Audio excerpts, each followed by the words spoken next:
So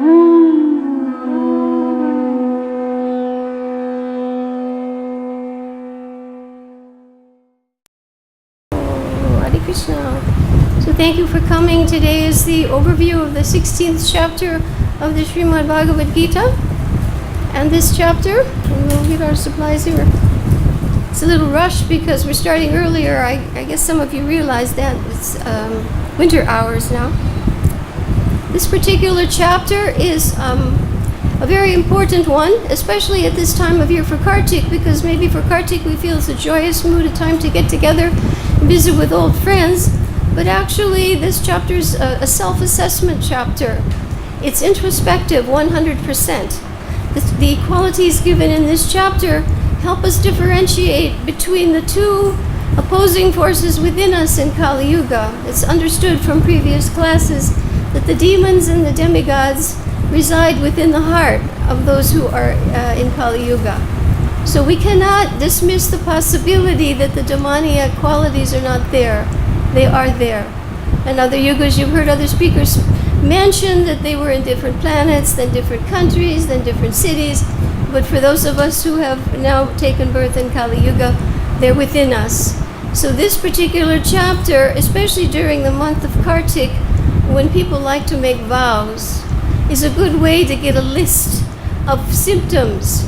Am I cultivating the demoniac qualities that lead to bondage and degradation, or am I cultivating the qualities that lead to liberation and elevation, ultimately to attain the supreme goal? So we'll be going over many lists and checklists. We usually do our summaries and we try to give people take-home points, things that you have to really know about this chapter so that you can benefit from it. Krishna has given us these instructions for our benefit.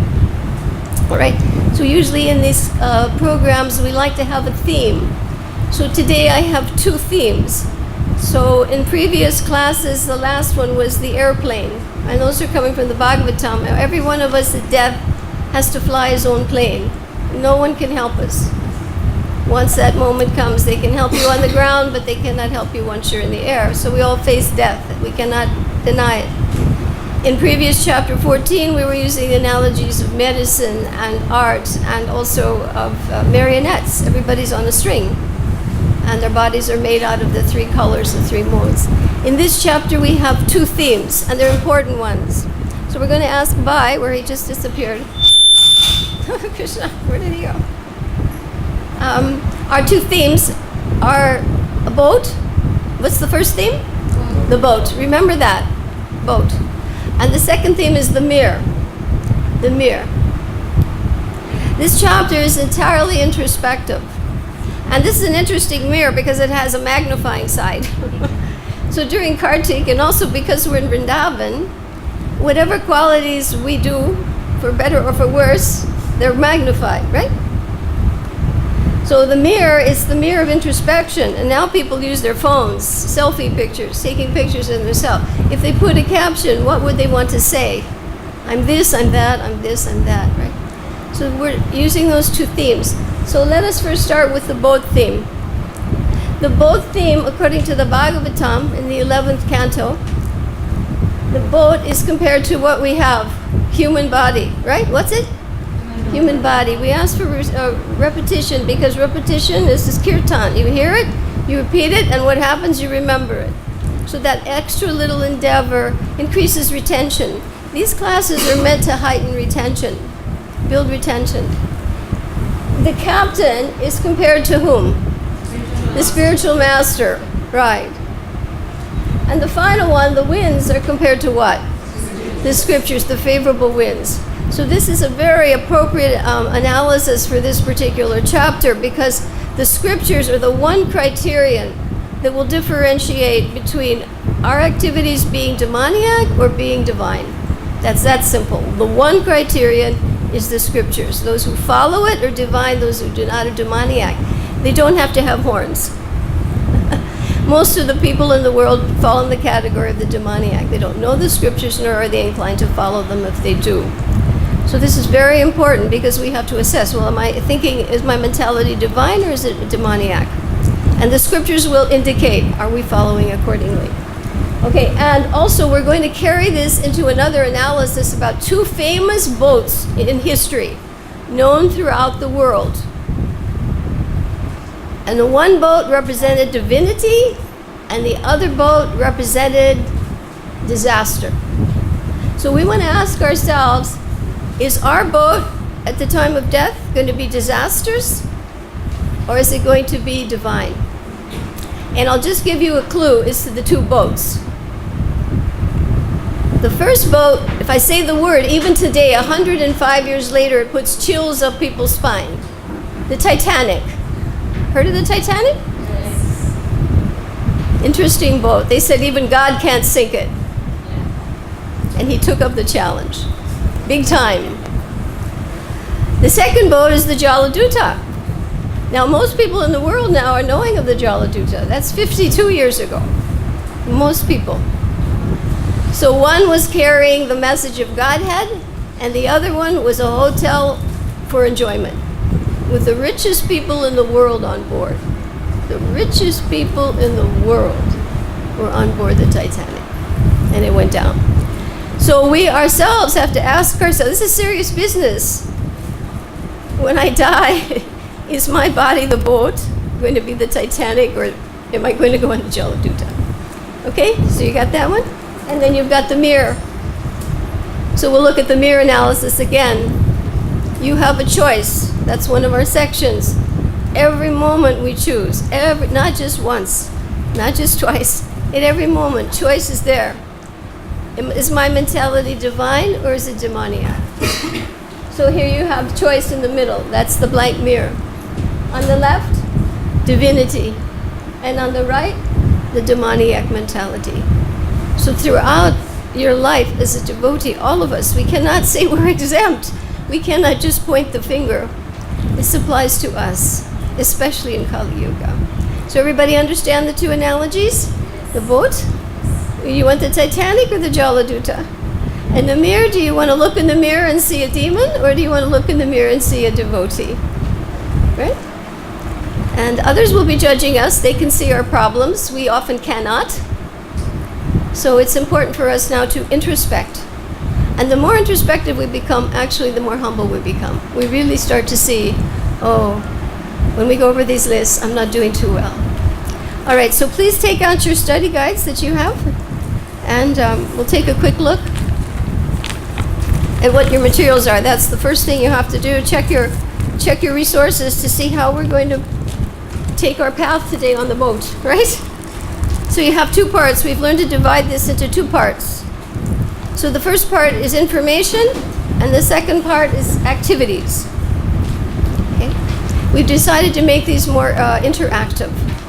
You will find in this part charts, exercises, all kinds of even fun things for young people to do, and for older people who want to study. Charts have been presented twice, once with the format, information, and the second time blank, so that you can actually go in and fill them in. This is the information part.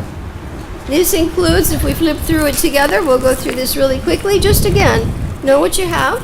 It's not meant to be covered today, but it's meant for your future use, right? All right? The covers, of course, divine and demoniac, Prahlad and Hiranyakashipu, shown in the same picture, right? Divinity and demoniac. And then on the inside, we've added this feature. We're going to have a take-home checklist. When you leave, the one thing about a facilitation that's different is that the emphasis is on what people know when they leave. Because if you don't take additional pains to try to remember something, we don't often try to remember so much. So we have a checklist here. We want to make sure everybody knows before time is up what's on this. This is our take-home points. Okay, then we have our study bank. That's pretty traditional. We've done that, where you have to fill in information. We'll be doing that quickly. After that, you have the slokas. And we've added another feature there. We've put topics. We've broken them up with a topic picture. So you can see this chapter has 3 major divisions. You'll see a topic slide before those. And at the very end, you'll get a summary picture. I think in code form. Yeah, the summary picture. We'll be going over all this. Again, this is what you call just scanning my material. When you scan, you just quickly go through something. What's around? You know, you're looking for something, you scan. You go into a shop, you scan quickly before you stop and investigate more thoroughly. So you have that, and then after that, we have the key memory verses, very important. These are all key thematic. Actually, this particular chapter does not have any key memory verses, but it has 7 thematic verses that are very important. Then we have a whole section that's a glossary called definitions, all right? And then finally, analogies and examples, and then finally, that's second to the last. These are statements that Prabhupada makes in his purports that are important. He gives examples. Sometimes he gives an analogy where he gives a comparison. These are very important for philosophical understanding of the purport. These help you get through the purports. Then we have another section that's also divided. All of this is divided by section. Then we have the sloka section. Oh, yeah, values checklist. And I took, again, the 26 qualities of the transcendental qualities, and I also added some more points from other purports, numbering them 1 to 5. So you can see, well, how's my score? Am I at the low end or at the high end? Okay, self-assessment.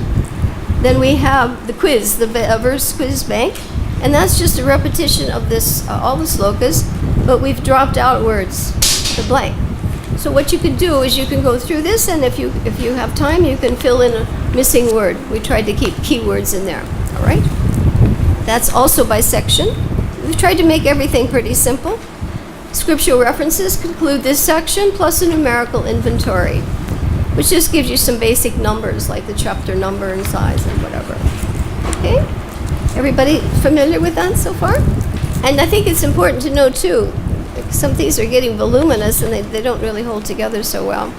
In your chart section, the most important ones, we go again systematically. Which section are we in? Gyan Yoga, and you have two parts. So we're in the Gyan section, and then on the back of that, we have the chapter section. So we're in the 16th chapter, and it's blank at the bottom. So then you can write it in, all right? This is a fun thing. We won't try to do it here, but if you just go home and you take a little time, you can actually reinforce and try to understand this chapter and its benefits. Then I used to do mind maps.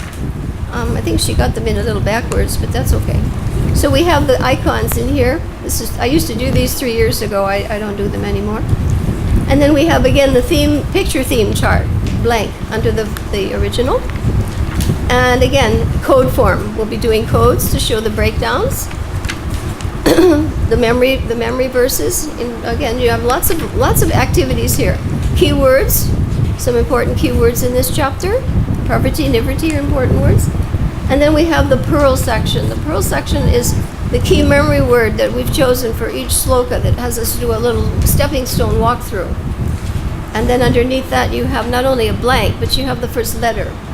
Okay? We're moving pretty fast, but it's a lot to do in 1 hour, and people really want to get to the temple, go to Kirtan, so we have a lot to do. Then we have 2 very important lists here.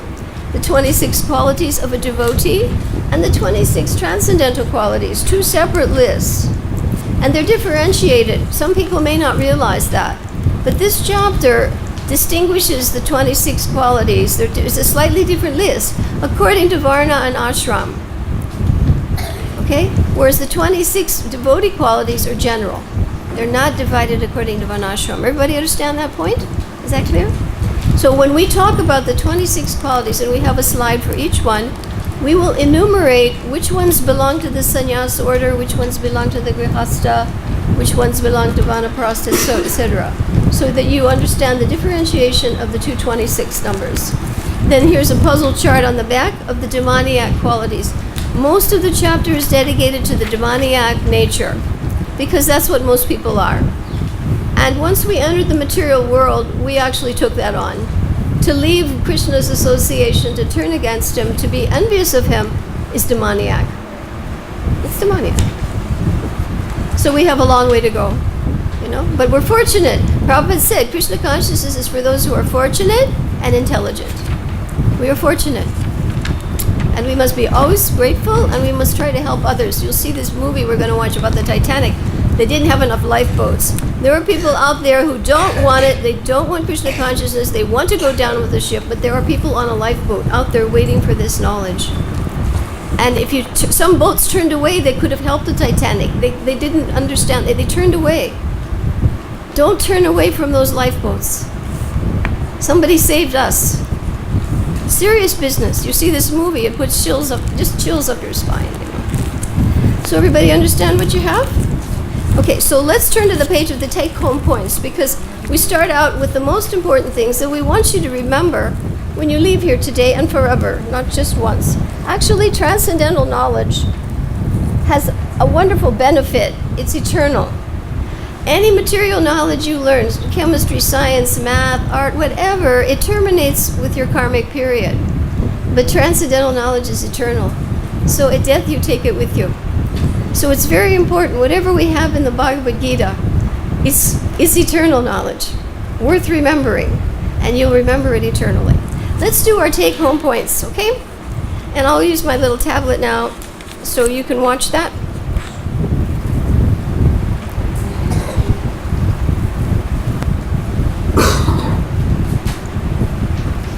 We need the page before that, if that's okay with you. Everybody can see this okay? All right, and I don't know, I'll try writing on it. You can see that okay? All right.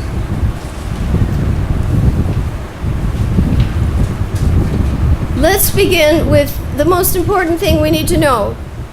And actually, you can simultaneously try to fill in the two sides where we've got the information bank.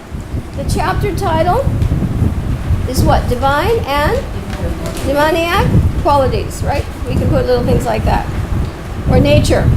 You can do that. So you can put DD with little stars. That's important. You need to know what's the name of this chapter. Divine and demoniac natures, right? Okay. And qualities. Now, the other thing that's important is which chapter is it? Okay? And we have a trick for this. We always like to use a memory trick. I think you'll enjoy this one. Chapter number is what? 16. And its size is 24. 16 every 24 hours. Okay? And that's how you become divine. That's the only way, really. 16 rounds every 24 hours. So will you remember that one then? And will we remember to do it? Yes. That's the only way to, in Kali Yuga, that is the only way to develop transcendental qualities. Everybody like that one? Okay. We have to keep everybody entertained. I just wish that. Okay. Now, the other thing we need to know where we are, which section, because the Gita is in 3 portions. They're sandwiches protecting the karma and the gyan, protect the bhakti in the middle. So we're in the bottom crust, the gyan section. So we're in the gyan yoga section. Everybody understand that one? Okay, you can fill that in, because if you look on 2 sides, you'll see on the other one size and section. So you can just put JY, Gyan Yoga. So now you've oriented yourself. You know the chapter title, right? And you know the size, 16, 24. Okay, Gyan Yoga, that's where I am. Orient yourselves. Somebody was looking for my room today and there's construction going on and she couldn't find it. You have to know where you are. So when you find yourself in the Gita, that's helpful. You orient yourself. Okay, everybody understand that one? All right, now this particular chapter, Krishna has divided it into 3 sections. How many? 3 sections, 3 topics, and he's very progressive. Krishna is very logical, very scientific. He even says, and Prabhupada says, you have to explain the philosophy with logic and reason. It's not whimsical. Whimsical is the demoniac way. Logic and reason is the divine way. So we're going to put some numbers under this. 9, 9, and 6. What are the numbers? 9, 9, and 6. Right. 9, 9. Last chapter was 999. This one's 9, 9, and 6. A little bit shorter. A little bit shorter. Okay. Everybody got that one? All right. And now what we want to do is we want to identify with a code what they're all about. Because we know we have, Krishna is going to discuss 3 major topics. Prabhupada will elaborate on it. 9, 9, and 6 in size. Yes. 9 in size, in size. That is our size. Now the next thing we need to know, well, what is he going to talk about? Okay? I'll use some little signals to help you. The signals help also. The first part is called the divine and the demoniac qualities. What kind? Divine and demoniac. DD. All right? Qualities. And you can put that up there also. You can put in your little thing DD again. DD. Divine and demoniac qualities. Now in the second part, he elaborates. From that point on, he elaborates on the demoniac mentality. So this is called the demoniac nature. And he goes into great extent to describe it, just so we get the point. Now sometimes it may seem exaggerated to us, but actually when you read the newspaper and you read what's going on in the world, you'll find there are lots of personalities that fit it to a T. Okay? Divine and demoniac nature. Now the final section is what is going to be the result of, this makes sense. If you follow the demoniac nature, there has to be a consequence. They don't think there is, but what's the result?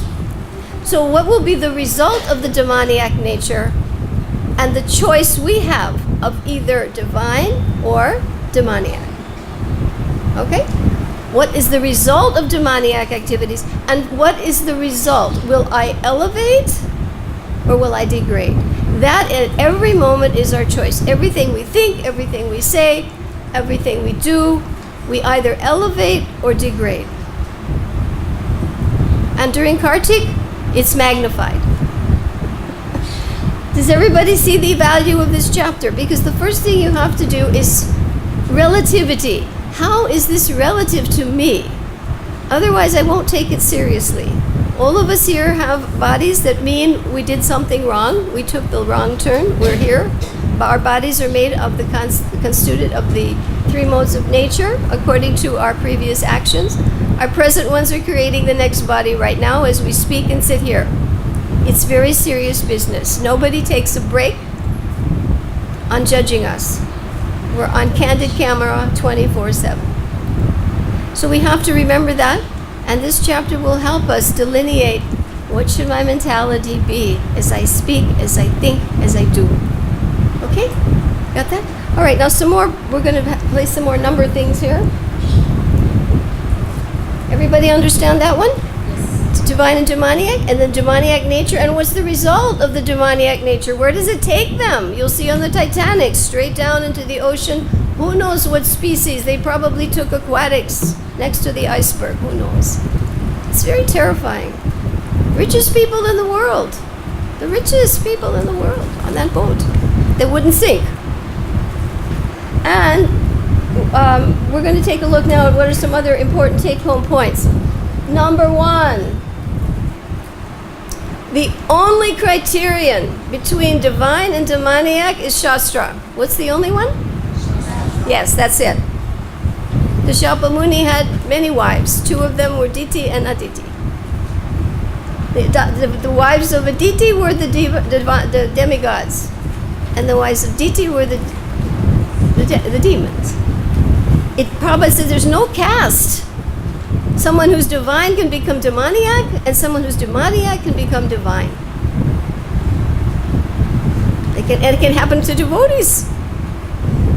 It can happen to, it does it not? They can go completely off the deep end. Nobody's safe. Nobody's safe. Okay, so the first criterion is what? Shastra.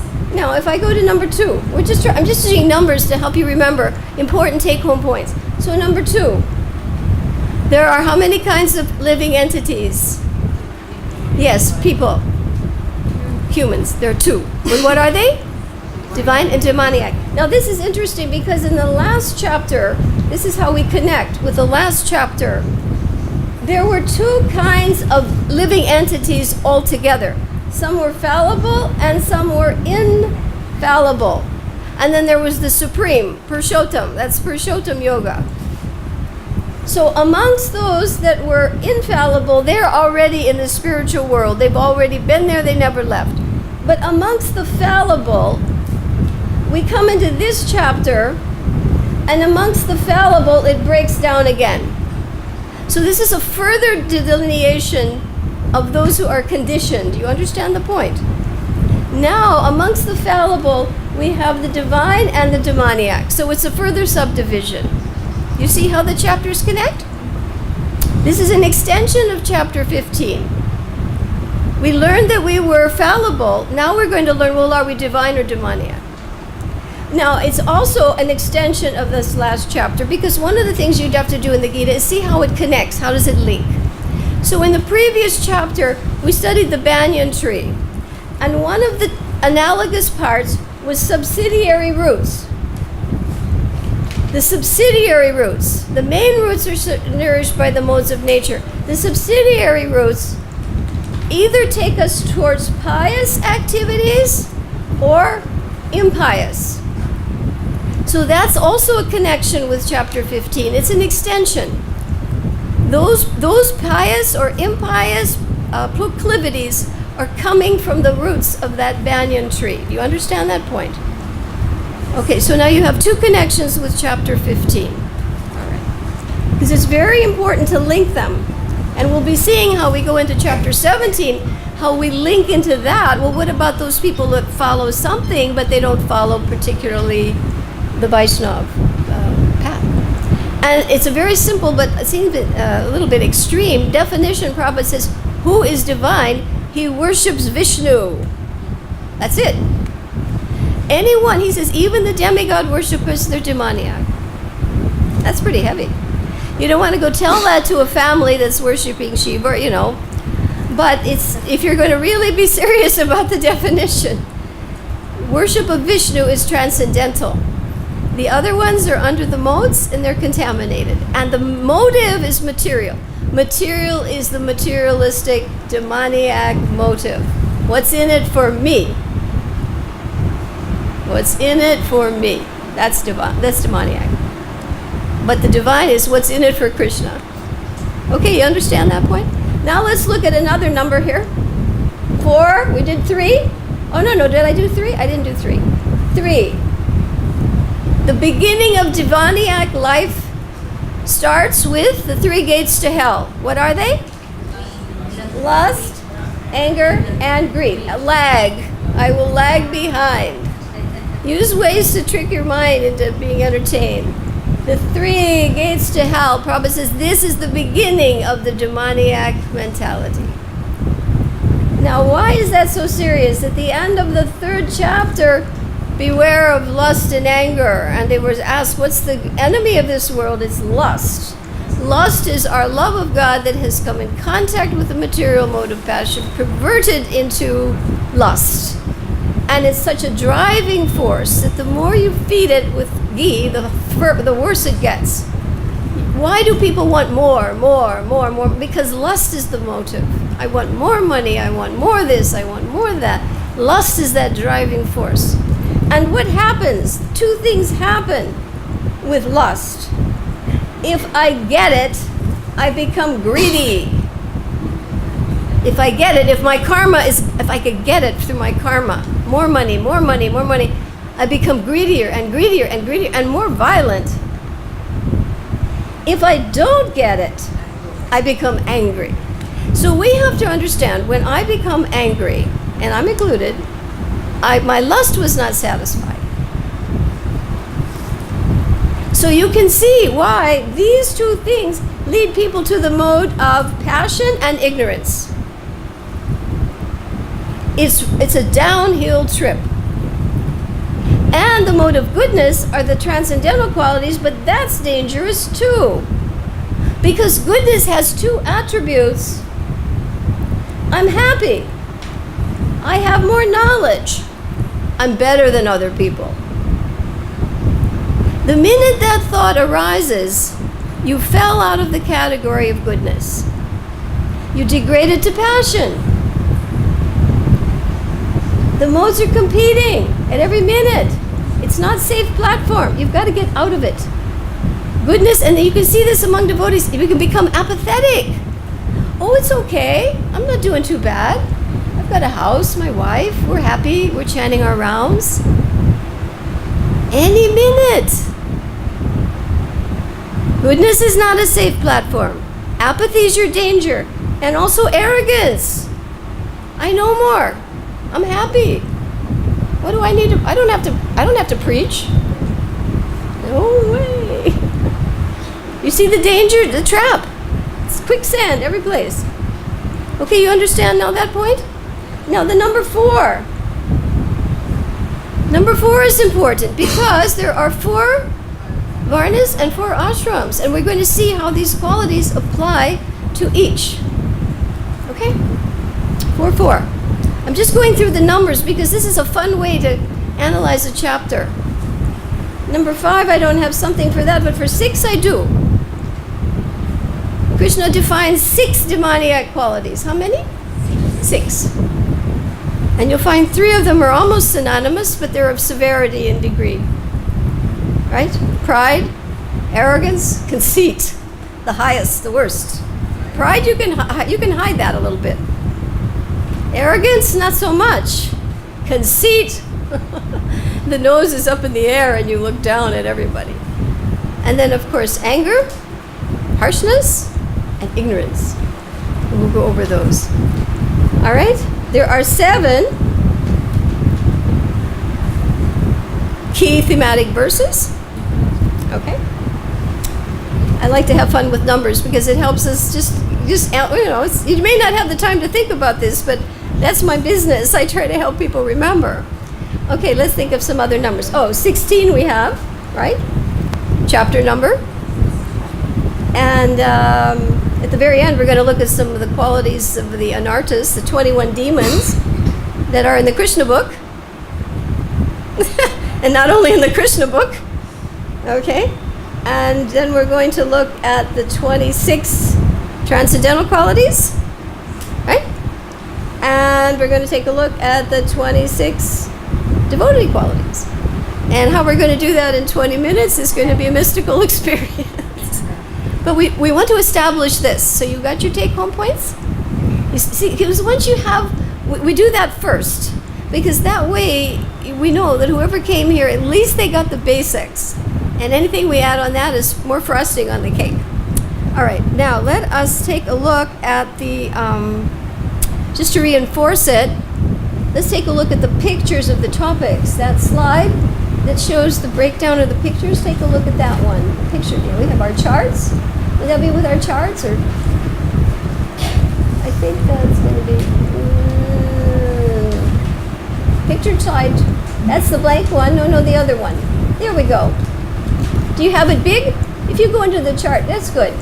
So there you have. You see the qualities there? Transcendental and divine, 1 to 9. This is just to reinforce it now. We're looking at some pictures. The demoniac nature from 10 to 18. And then we go from 19 to 24. What's the result? Do I go up to Krishna Loka? Or do I go down back into lower and lower levels of the banyan tree of material life? Okay, so you've got that understanding? Those charts are all there, and you can have fun with them and fill them in. All right. Let's take a look at the key verses charts. I think if you go to the charts section, those are better. Okay, there we go. 13, 14, and 15. 13, 14, and 15 are very important because this is like a soliloquy. The demon is speaking, and he's speaking about himself. And again, take any dictator on the planet, and it's what he thinks and what he says. Take any dictator in history. You take them, that's what they think, that's what they say, that's what they do. And they don't have to be dictators that are conquering. Right now, the way people control the world is through economics. They buy corporations, they buy up the planet. There are about 10 people that own most of the world. They've taken control. These are presidents and prime ministers, they're puppets. They're puppets. So 13, 14, and 15 is the demoniac mentality. And then 19 is the result. That's in the green section. What happens? They're cast into the ocean of material suffering. 21, the 3 gates to hell. and 23 and 24. 23 is the person who doesn't follow. What happens to him? He's whimsical, he will neither get perfection, he will not get happiness, and he will not get the supreme destination. So what should we do? In the 24th sloka, Krishna advises you must understand what is duty and what is not duty, according to scripture. If you don't know scripture, how will you know what to do? Most of the people don't know scripture. They're not acting properly. So he's asking that, and then you must gradually, by cultivating that, elevate to the stage of perfection. That's the final point here. So you see now the important slokas? 13, 14, 15, the demoniac mind. How does he think? What does he say? Very, very powerful. And then 19, what happens to them? They're cast into the ocean. 21, what are the three gates of hell? Lust, anger, and greed. 23, what's that one? What happens to those who are whimsical? They don't follow scripture. They will not get happiness, they won't get perfection, they will not get the supreme destination. Three things, that's good to know. They won't get those three things. And then the final sloka says, therefore one must understand what is duty and what is not duty, and act accordingly so he can elevate. And gradually, the word gradually, attain supreme. Doesn't happen overnight. We've been doing this for a long time, but you must endeavor. So you've got a sort of a summary now of the chapter. You've got that, and you did the breakdown. Okay, I'm trying to think if we have any other important charts to look at. I don't think so. Let's just take a quick look at those other VIHE charts that are in there. These are your 26 divine qualities. And this is coming from our chapter. And we'll be dividing these according to guna and karma. And we'll show you slides for that. And then the next part shows you the 26 qualities of devotee. They're different. These are general, but the others are specific according to the varna and ashram. Okay?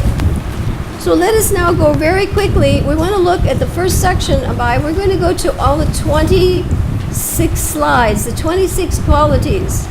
Because again, we want to just highlight this. There's so much, but I've had to learn to do this in one period because I go do 2 days and then different people come and we don't have enough materials. So we're really compressing it. Be patient, but we'll work as best we can. There are 3 qualities. I'll show this on the board. Let's go like this. Before we start, you see the breakdown before we start. We have 4 spiritual orders, right? I better do that in the middle. Let me do it in the middle. We have 4 spiritual orders. We have the sannyasi.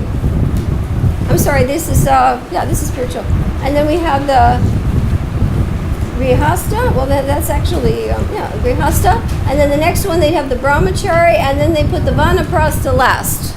So can you write that down or somewhere on your paper? Sannyasi is explained first. Then the grihasta. Then the brahmachari, and then the vanaprastha. So normally it would be sannyas, vanaprastha, grihasta, brahmachari. Slight difference. We will look at 3 qualities for sannyas. We will look at 3 qualities for grihasta, 1 for brahmachari, and 1 for vanaprastha. Okay? Can you note that somewhere on your paper? Because if we just run through 26 and you don't subdivide it, it won't work. You actually have to break things down and classify them. It's called a taxonomy. 26 points in Kali Yuga, it'll just be overload and your mind will shut down. So we'll do 3 at a time. The first 3 are required for sannyas. He's at the top of both social and spiritual orders. He is even the guru for the Brahmin. Okay? So he can't go any further. And he doesn't have a way to back out. So at his position, he has to be perfected or perfecting. You can't back out. So what happened, Arpar? It'll come on? All right, so for them, I'll put just on the code, because this will help you. That's why we have to have backups. Who knows how long power is going to last? You know, people tells me, oh, Yashoda, these will last for the next 10,000 years. Are you kidding? This world is ready to crash at any minute, isn't it? Okay, here we go. The sannyasi, S. He has to be three things. Fearless. He has to be fixed in purity. And he has to be fixed in knowledge. How can he preach? And if he's impure, how can he preach? And if he's not fearless, how can he wander around the world without any assurance of support? If he wonders what will happen to me when I take this sannyas order, he should not do it. Don't do it. Because you're going to be worried about that. You're not going to have faith that Krishna will provide. So just walk off, and there are stages of sannyas which gradually take you to the Paramahansa stage. So everybody understand, the sannyasi has to be fixed in fearlessness, he has to be fixed in purification, and he has to be fixed in knowledge so he can preach with logic and reasoning. So we don't have a slideshow. And no movie. Main supplies go on. When the main supply comes. Well, you know, we have been through just so much purification with this whole program. And I make hundreds of slides. But we'll have to go to the other tablet to try to see. And also the video. I wanted you to see that. Okay. All right, so at least you know a little bit about the sannyasi. Okay? Now the grihasta. Oh, now it's really dark. Whoa. Okay. The grihasta has to do three things. Because he's the only one allowed to earn money. Okay? The grihasta has to give in charity. Right? Charity. He has to control his mind. He's living with the opposite sex. The other three do not. Or at least in Vanapras, they're separated, you know, to more increasingly so. And the final thing is, he has to perform sacrifice. Now in this age, you can't do the sacrifices, so Prabhupada says the only one that makes sense, this doesn't cost money and it benefits everybody, is the holy name. So he has to give in charity, he has to control his mind, and that's true of everybody, right? We all have to control our mind. And he has to perform sacrifice. And that's Hare Krishna in this age. Okay? Now, what about the brahmachari? What does he have to do? That's the first 25 years of life. He has to study scripture. And just even in material life, that's when children go to school. This little boy's only 10. He's not expected to do anything beyond study. That's the right time, right? And the vanaprast. The vanaprast. He's supposed to practice austerity. One cannot advance in spiritual life without austerity. We're ready. Everybody say Haribo. Thank you. I mean, I have learned to just, whatever Krishna does, what can I do about it? You know, we try and we've done our best. So here's the first one, wasn't it? Fearlessness. Number 2 for the sannyasi, what is he doing? Purification of his existence. Third one, cultivation of spiritual knowledge. Now the pictures are there to help you. These slides are available online. If you get my email, it's all yours. All you have to do, we have everything on a Google Drive and you can access everything. Now let's take a look at the grihasta. 3 things, remember? He has to perform, he has to give in charity, and the best charity is to cultivate Krishna consciousness. Help support the movement. That's the only thing that helps people. You can't help their shirt. You have to help their souls. The next thing, he has to control his mind. He's living with the opposite sex. And the next thing, he has to perform sacrifice. Now that's for another yuga. But even in this age, you see, like Mukunda Datta, he's doing, you know, he's doing yagyas for weddings, yagyas, you know, sacrifice is still going on. Okay? Next. Now, this is what the student does. This is like our little 10-year-old. I like to refer to him because he's so serious. He knows so much of the Gita and he's so serious. He studies Vedic literature. Right? Up to 25. That's considered ideal. Next, austerity. Now, that's the perfect example of a 5-year-old who was completely austere.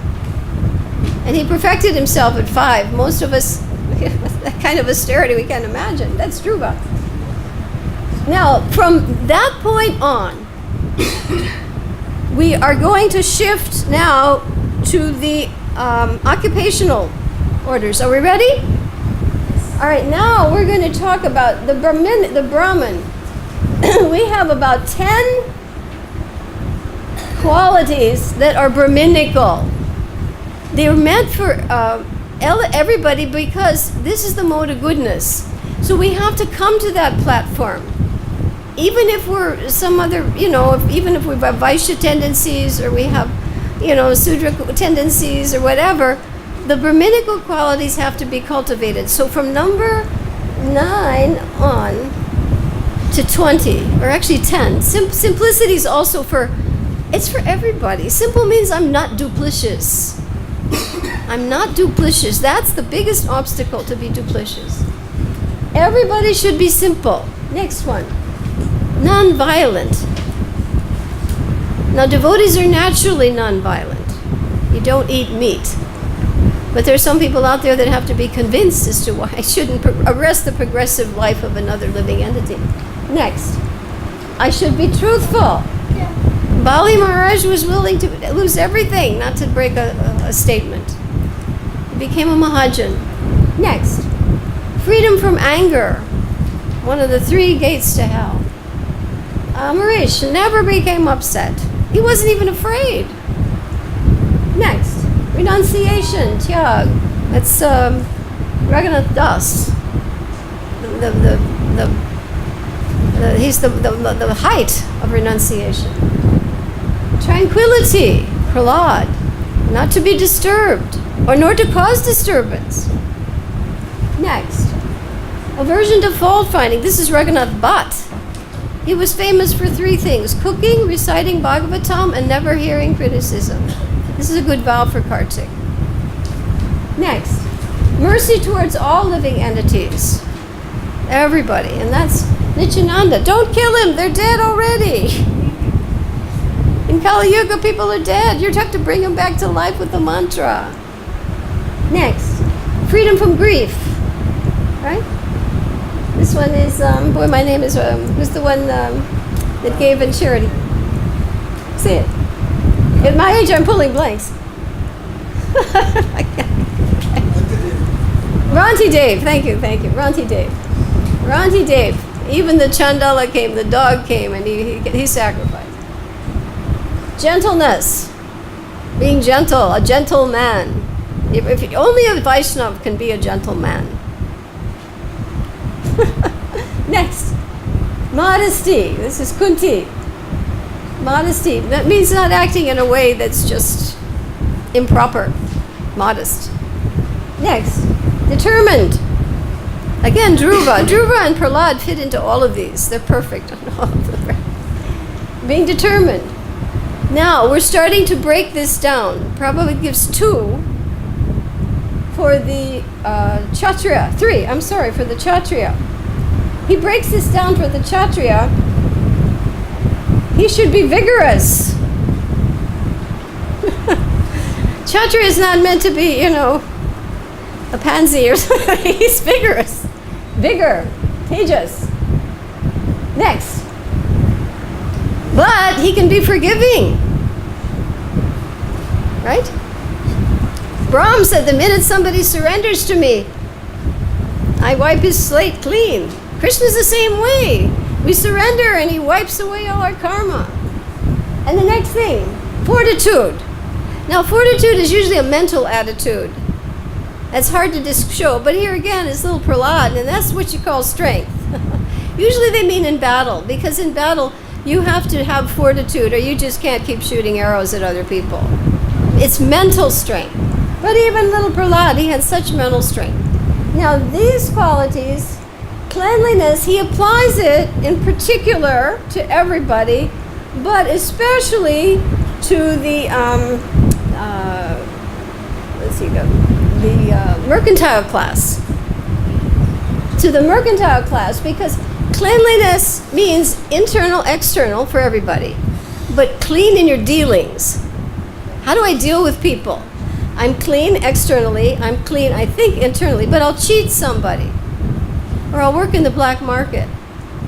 So he said, particularly, he's talking about the mercantile class here. No cheating, no black money, no black money. Don't do that. You lose your status. Now, I also like to show Lord Chaitanya, because sometimes you find people culturally who, if they're coming from a culture that's very strictly caste system, they won't touch a broom.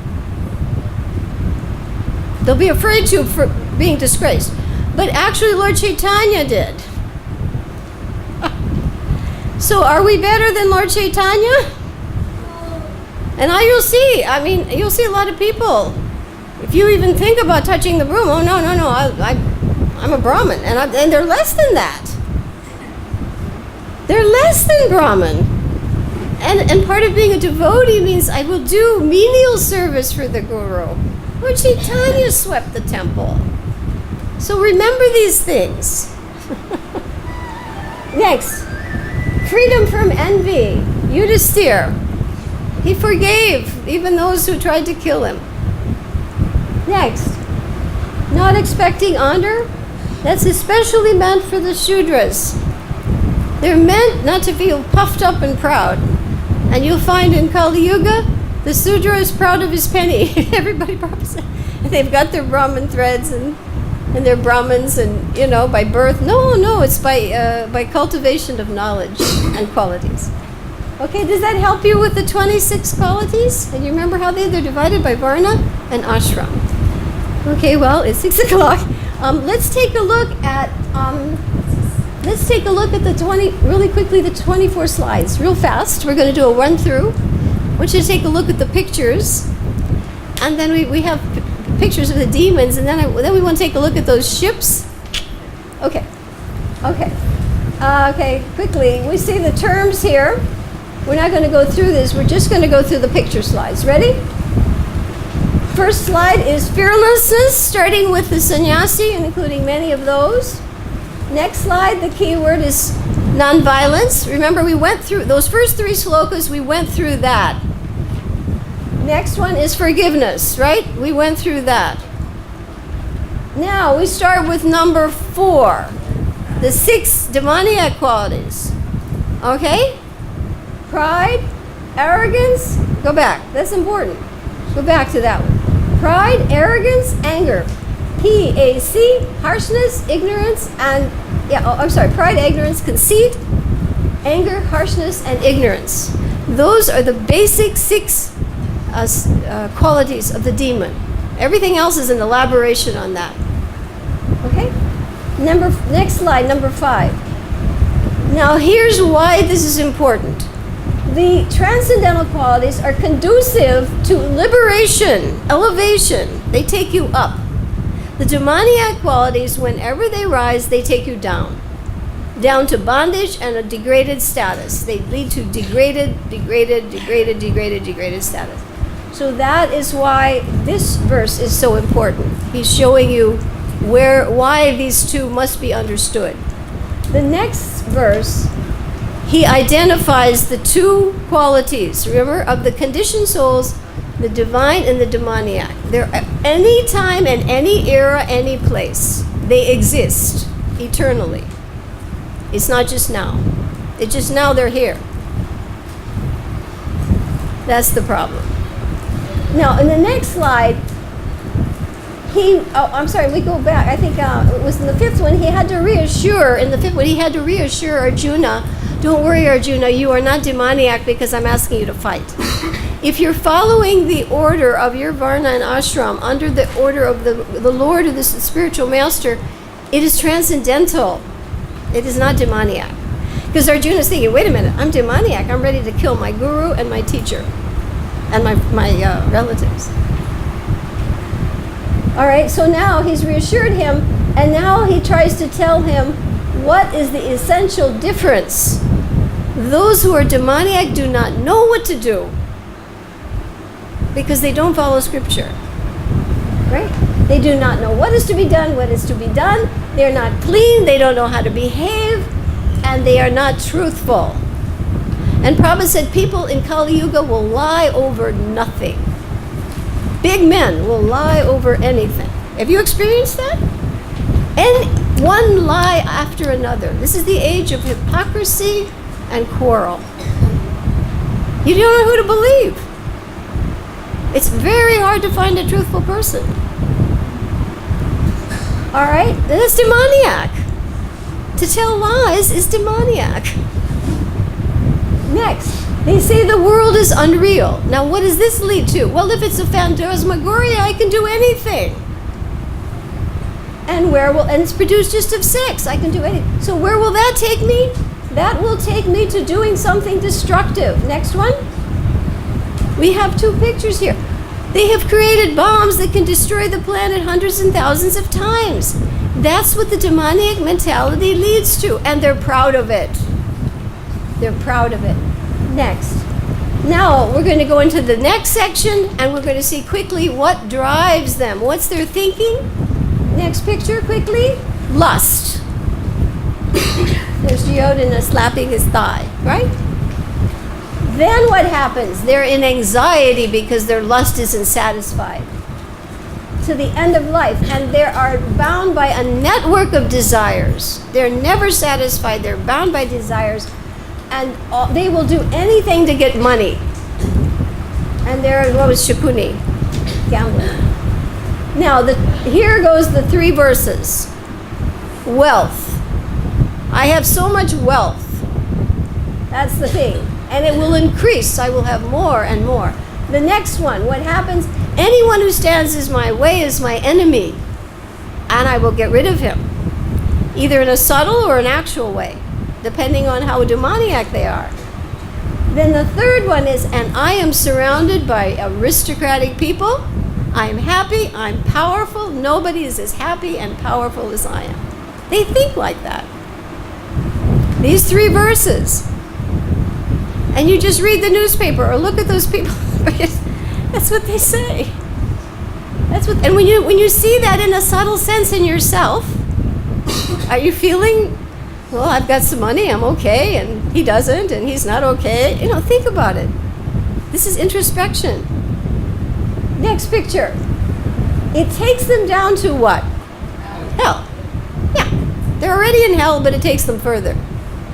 To think like that is hell. Next.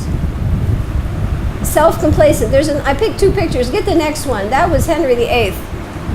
Oh my God.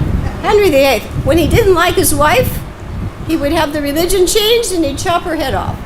Now there she is. She's looking happy. Look at the lady in the background. She's saying, oh my goodness, you're next. He had the religion changed so he could divorce those wives and behead them. Who would want to marry him? But they did. Okay, next. And what happens ultimately?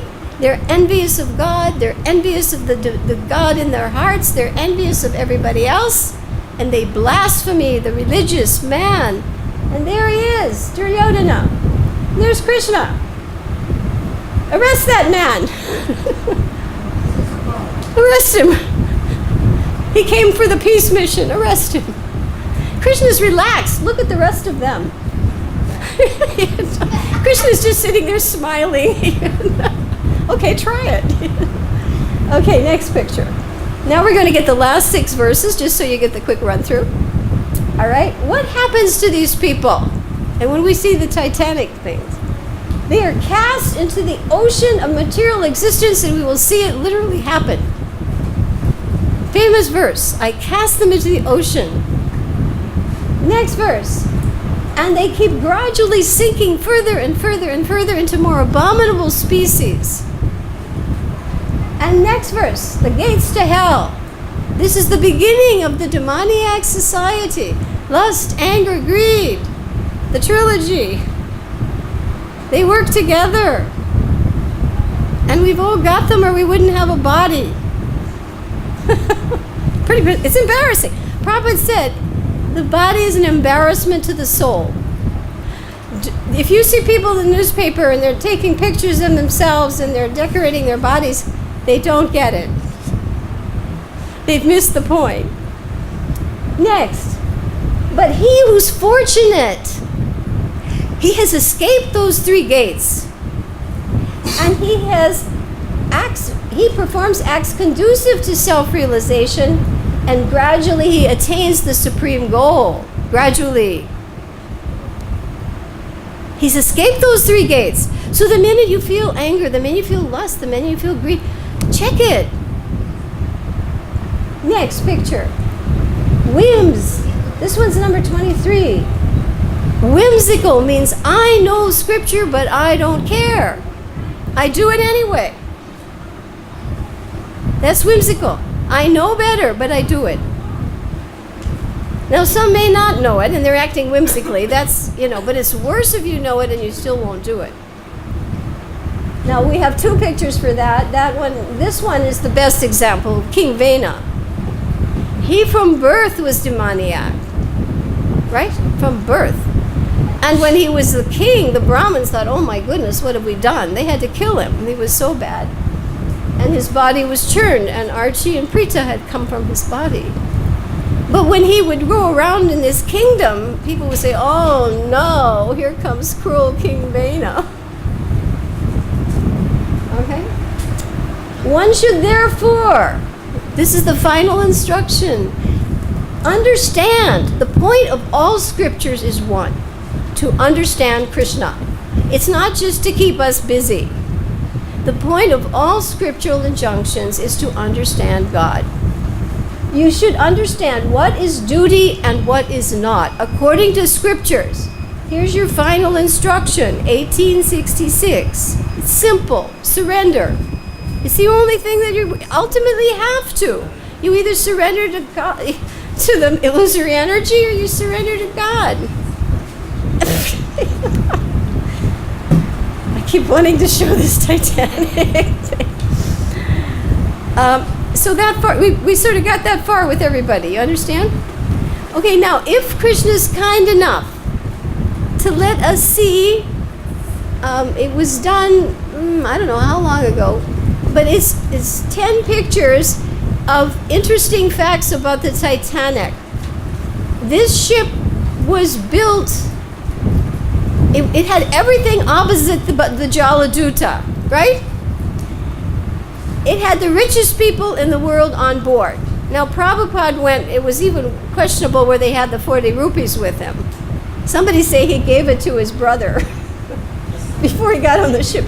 He only had his books and some puffed rice, right? The other had people like Astor and what was the one? The owner of Macy's department store and the biggest bankers in the world on board the ship. The cost of a ticket was in 1912 $4,000. Can you imagine what that would be now? When that little video clip was made, that said that $4,000 was worth $100,000. Who could afford to be on that ship? I think that would be like $1 million to be on that ship. It was a floating hotel. Here we go. A conditioned asuric life. A transcendental godly life. Prabhupada had nobody but a brother and sister there to say goodbye. No money. He's carrying the message of God. We are here because of him. I don't even know where I'd be, what I'd be now, but it wouldn't be very nice. The people on that ship had money. Thousands were there to cheer them off. Thousands were waiting on the other side to greet them. Newspaper headlining. This was the biggest ship that was ever built afloat, and even God couldn't sink it. Now, that challenge came from somebody from the company. And somebody asked him, is this ship safe? This ship is so safe that even God can't sink it. And this is an example how usually Krishna stays behind the curtain. He doesn't show himself. But in these two cases, Krishna was right in front. You challenge me, I'll show you. Big time. The minute that boat took off, within 2 days it was underwater. Split in half. In the middle of the night, icy waters, not enough light boats. It still strikes terror in the hearts of people. This boat, still famous. Here are your two captains. Went down with the ship. Prabhupada's still our captain. He's still alive. Everybody know that? He's still alive. Yeah. Next picture. There it is. Those were ads in the newspaper. God said, okay, you challenge me, I'll show you. More pictures. There it was, April 10th. People on the board waving goodbye, cheering. 1,500 people died. 1,500 people were there to greet them. April 15th. Under the ocean. Rediscovered in 1983. They found the ship underwater later. Now, go back to that other slide. Prabhupada says in the Bhagavatam, he says, when you're on the ocean, you know you're at the mercy of God. The ocean is dangerous.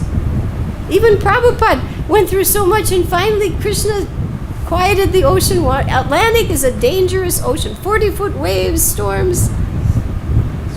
No one can help if there is some unfortunate danger in the stage of conditional life. That's from the Bhagavatam. Next picture. The man who built Titanic was asked, how safe? Not God can sink it. Because Prabhupada said when he does not care, from the Gita, the control of the Lord, because he has no knowledge. Next picture. You see, now, I thought this was an interesting analogy when they found the ship. There were 6 slits. And I thought, oh, our enemies. Lust, anger, greed on top. Illusion, madness, and envy. We have to watch. That's what sinks our ship. This analogy I thought was quite appropriate. There, this is interesting. I found this. I haven't verified it. When I was researching the 2 boats, this was not the boat. This is the boat we think Prabhupada was on, right? You see the pictures? Prabhupada never traveled on this Jaladuta. Now, I don't know. I'm not trying to challenge anything. I'm just showing you what I found in the dates. Prabhupada traveled in 1965, 52 years ago. Okay, next slide. The India steamship company had 3 ships called Jaladuta. 3. And there's the oldest one up there from 1922 to 1926. The one that we see, number 2, you see that says no, that one. It was stopped in 58 and it was scrapped in 1963. It means they just used the metal. Prabhupada was on this one. This one was built in 59. They floated it then and they scrapped it in 83. And even in the front they show the signia. So let's see the dates. Move it over again. They can see that. Jaladuta 3. Now, I don't know, it's not a point, but I just thought it was interesting. Just that's it. Now let's take a quick look at those little videos and we'll end it at that. This is 10 scary things about the, they like to do scary things about the Titanic. And we're only showing it because we don't want this. We don't want this, okay? It's not meant to set a bad mood, but... Top 10 and today we are talking about 10 creepy Titanic photos you've never seen before. When it was built, the Titanic was the largest moving human-made object in the world.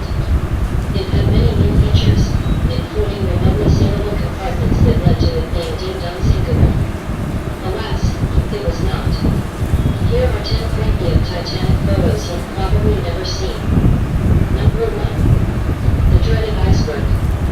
This is the photo of the iceberg that was believed to be the one that sunk the Titanic. It doesn't look very large, but as the saying goes, it's just the tip of the iceberg. The damaging piece that caused disaster was below the water. This iceberg was photographed by the chief steward of the liner Prince Albert on the morning of April 15, 1912, just a few miles south of where the Titanic went down. Number 2. The last known photo. Many photos of the Titanic were taken during its construction and before it set sail.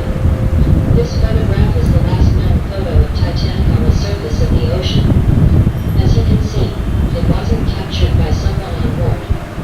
It was taken during her maiden voyage at Crosshaven in Ireland, just after the vessel departed Queenstown where it had stopped before heading westwards towards New York. 3 days after this photo was taken, 1,514 people would be dead and the Titanic would be on the bottom of the North Atlantic after colliding with an iceberg in one of the deadliest peacetime maritime disasters in history.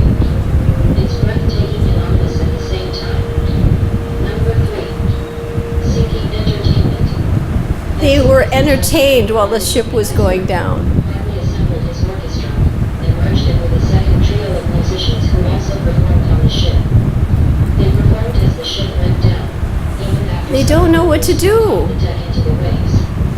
They Enjoying till the end. in the first class lounge and later on the boat deck near the grand staircase. This photo was taken when the ship was in the process of sinking as the first class passengers were waiting for the lifeboats. To keep them happy, the crew served them coffee, tea, and chocolate.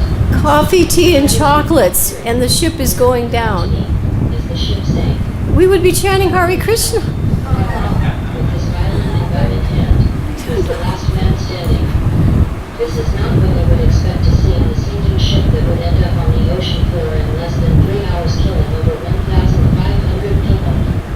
Number 4. The Titanic lifeboats. If you are familiar with the history of the Titanic, you will know that they didn't have enough lifeboats on board to hold all the passengers. Due to advancements that had been made in the shipbuilding, Titanic was said to be unsinkable. The latest boats were stronger than ever and had watertight compartments, making them unlikely to require lifeboats at all, and they didn't want to waste precious deck space by putting lifeboats on board. When the ship did sink, the number of casualties was so high due to the lack of lifeboats. This photo shows 13 of the lifeboats after they were used to rescue people from the sinking ship, and these are the last lifeboat off the Titanic. Number 5. The passengers on board Titanic. Some of the Titanic's passengers were prominent people, including John Jacob Astor IV, one of the wealthiest men in the world at that time. So were Ida and Isidore Strauss, who was one of the owners of Macy's department store. And of course, there was unsinkable Molly Brown, a socialite who became famous when she exhorted her lifeboat to return to look for survivors, and ultimately survived the ordeal herself.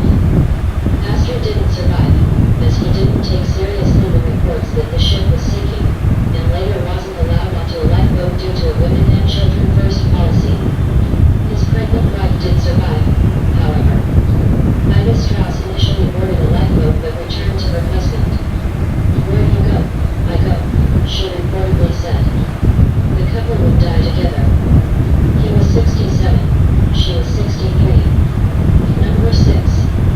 Survivors on the Carpathia. Right before the Titanic sunk, they sent out a distress call. One of the ships that was close enough range to be of any assistance was the Carpathia.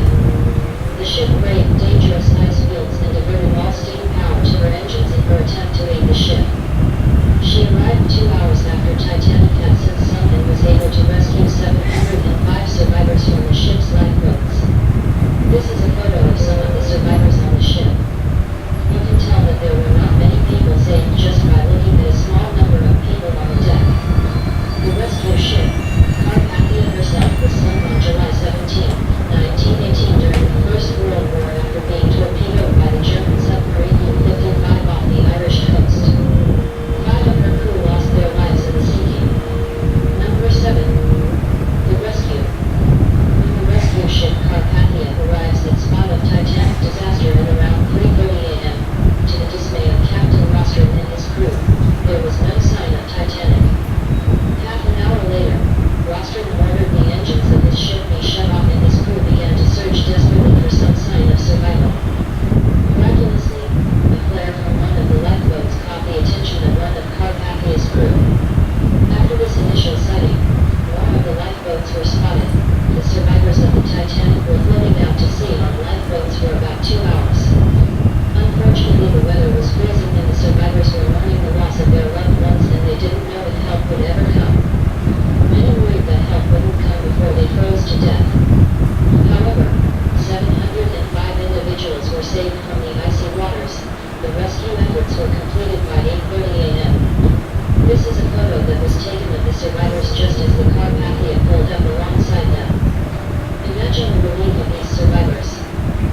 hopefully didn't mean to set a depressing mood, but the point of this is, again, the comparison that we have. These people ultimately died anyway, whether it was on the Titanic, right, or later. Nobody survives this world. But if you take the boat, the spiritual alternative, life is eternal. So we pray that this Kartik, you find that these experiences help deepen your appreciation of this chapter, the relevance of analyzing these two natures within us. You have many things here in your handouts to help you. We had many, many more slides. We had the 21 demons in Krishna Leela. Read your Krishna book every night, because those anartas are explained as being dissolved by reading the pastimes. Putana and the demon, the cart demon, and the Dhenukasura. And Bhakti Vinod concludes, this one. This is an important slide. This is coming from the final instructions from Bhakti Siddhanta. When faults in others misguide and delude you, have patience, introspect. This is our theme today. Find faults in yourself, know that others cannot harm you unless you harm yourself. So we thank you for coming. We've got just 2 minutes to get you off. We have prasadam for everybody, and there we go. And I hope that you haven't found that too intense about the Titanic, but we do want to drive home the point that our spiritual life, we don't want to endanger it. We're on a boat, and we want to stay on the boat. And we want to send out lifeboats for those people willing to help. Hare Krishna, thank you so much. Hare Krishna, Hare Bol. Not like the Titanic, it didn't bring them. We have to keep the things to protect us. They didn't need it. We have to keep the things to Yes. No, well, that means... That was our problem. Yeah, well, we just... Anyway, thank you all for coming. We have cookies. I hope enough for everybody. We have, I think, prasadam. Be sure you accept it. Return the boards and the pens. This was study guides. We only had about 28, not enough lifeboats for everybody. I went out to chant Gayatri on this one. Was it about the Titanic? I beg your pardon? What about the Titanic?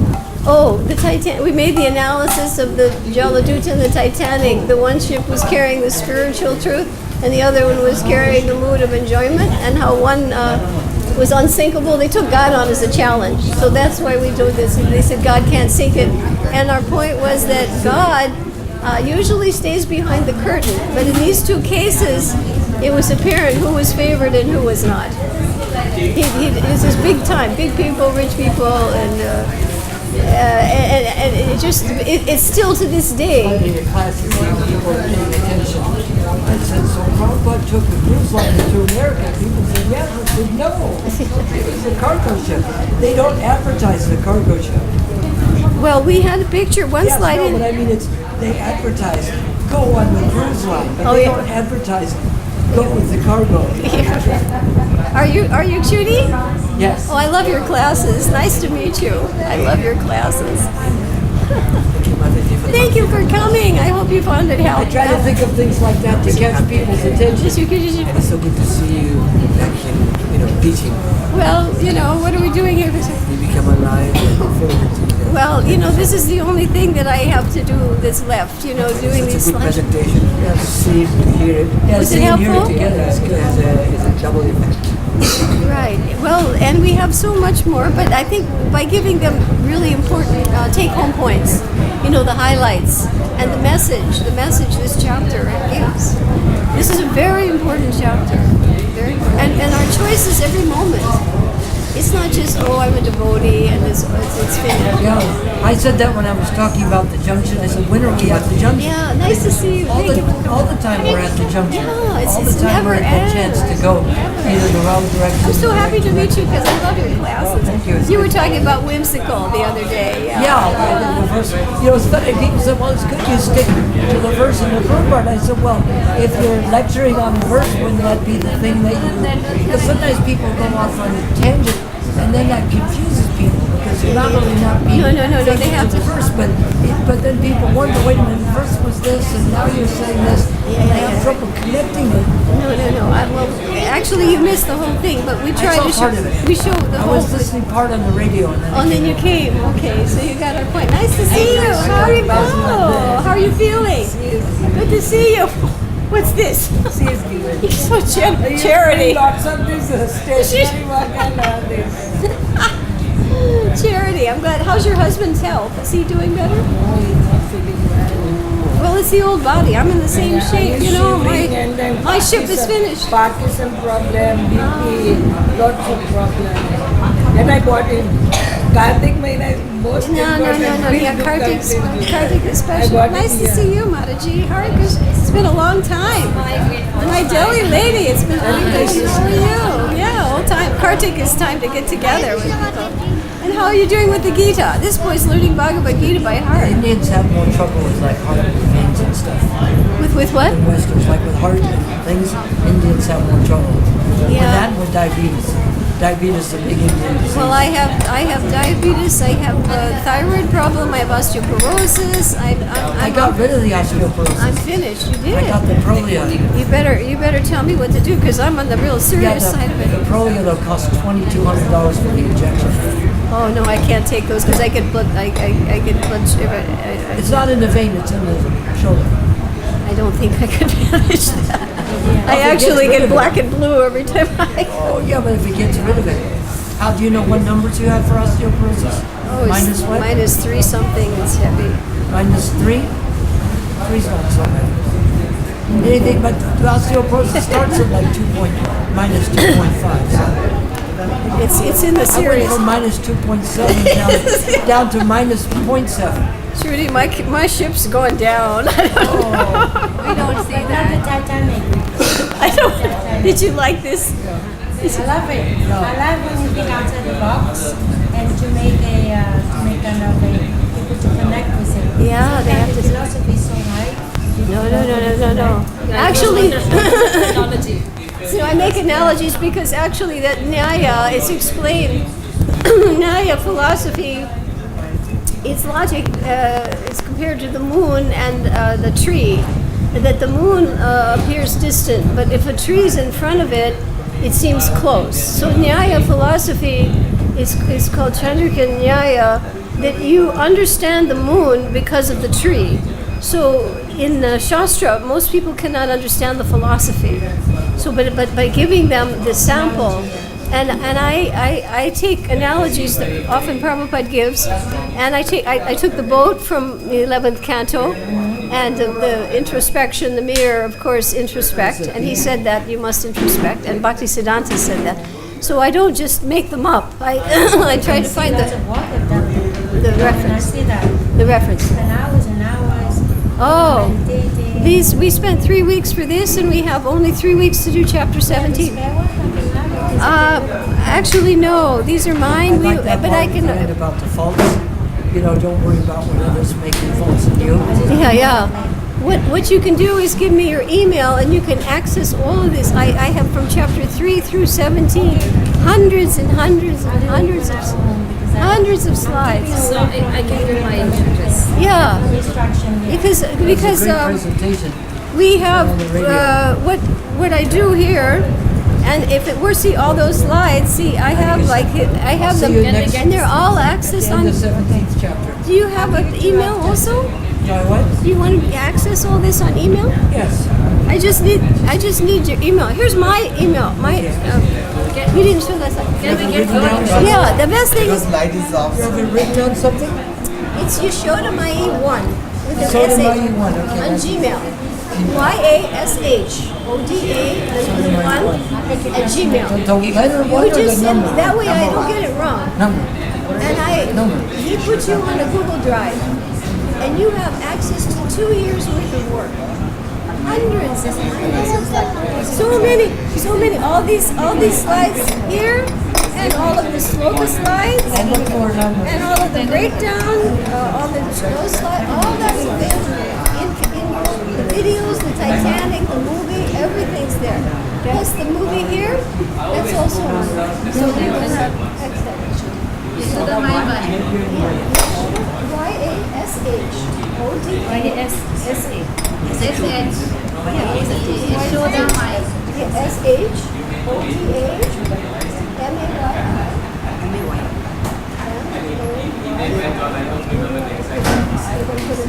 Because many people